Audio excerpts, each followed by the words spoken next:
Hey, what's up? I'm Andrew Bacon. So I'm sitting next to my fireplace insert that I think looks fine. It's hideous. Well, okay, so my wife wins, so I guess we're gonna make a video on how to update your hideous and outdated fireplace insert.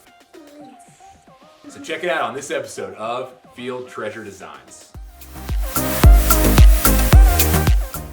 All right, so here we go. The wife wins. So I wanted to show you the fireplace insert is not that difficult. So it's held on by, at least on ours, it's held on by two brackets in the back. So what I did was I untightened them by hand to get them to be released, and then I was able to grab my drill and unscrew that one screw to get that one piece of the bracket off.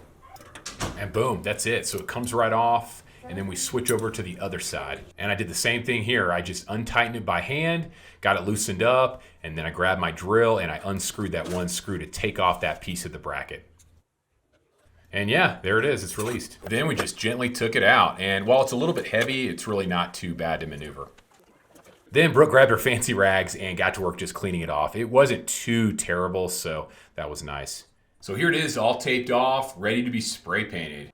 Our spray paint choice was a black matte Rust-Oleum high heat, and so it's important to use spray paint that can withstand the heat of your fireplace. So don't go grabbing any spray paint you want. And so yeah, it went on really simple, just nice and easy like you would expect. But yeah, make sure you pick out the right spray paint when you paint your fireplace insert.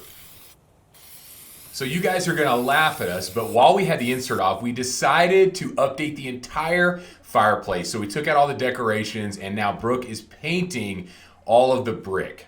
After much debate, we chose a Sherwin-Williams color called Urbane Bronze, which it just happens to be the color of the year for them. And so Brooke crushed it, went along. We thought it looked great. At times it looks really dark gray, and at times it looks really dark brown, depending on the lighting. But all in all, it went on great, and we like it a lot. And done, that's what the bottom section looks like. Next, we decided to paint the upper shelf the same color. So Brooke got to work on that and dominated the painting as usual. Meanwhile, I got to work thinking through what to put behind the shelf, and we decided on shiplap. So in order to install the shiplap, rather than just do like liquid nails, I wanted to do a little frame to attach the shiplap to. And so I cut little 1.5-inch furring strips to size, and then I took them back after I cut them and I tacked them against the outside frame so that the shiplap would have something to attach to. I then caulked all the edges just to give those furring strips just a little extra reinforcement, since they're going to be holding up, a couple boards of shiplap each. Next, I cut all my shiplap boards to length back in the shop. After that, we painted the bottom nickel gap edge of each board. And so a pro tip here is, if you're ever going to paint your shiplap, make sure you do yourself a favor and just paint that little edge, because once you butt them together and install them, that nickel gap is so tiny, it's just hard to get a brush in there. So we went ahead and knocked this step out early. Then I was able to install them, and so on the left side and the right side it went really easy. So I just tilted it in and then flattened it up, and then I used the correct length of nails to nail them in, because I didn't have a lot of room between the furring strip and the brick, and I didn't want to try to pound any nails into the brick. So just going through the shiplap and then into the furring strip was perfect. The bottom boards on each side needed to be cut down just a little bit to fit at the very bottom there. So I took them each to my table saw and just ran them across to cut down a little strip so that they would fit perfectly at the bottom.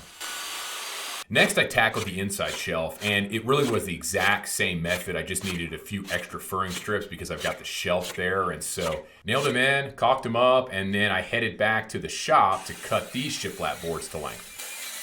After we painted them, I was able to install these as well.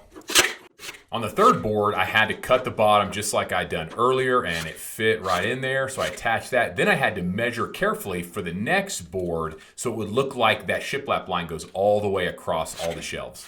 And it worked out great. I attached the next board, and then I cut the bottom one to its width, and then I was able to install that one, and then I knocked out the other two bottom boards. Awesome, done. Now Brooke was able to get in and paint the shiplap, as well as a couple more coats on the shelf. While we were waiting for it to dry, I went ahead and reinstalled the fireplace insert. And so I just set it down and then took off the plastic, and man, this thing looks great. Then I just reinstalled those 2 brackets on each side that you saw me take out earlier in the video, and yeah, this thing's secure.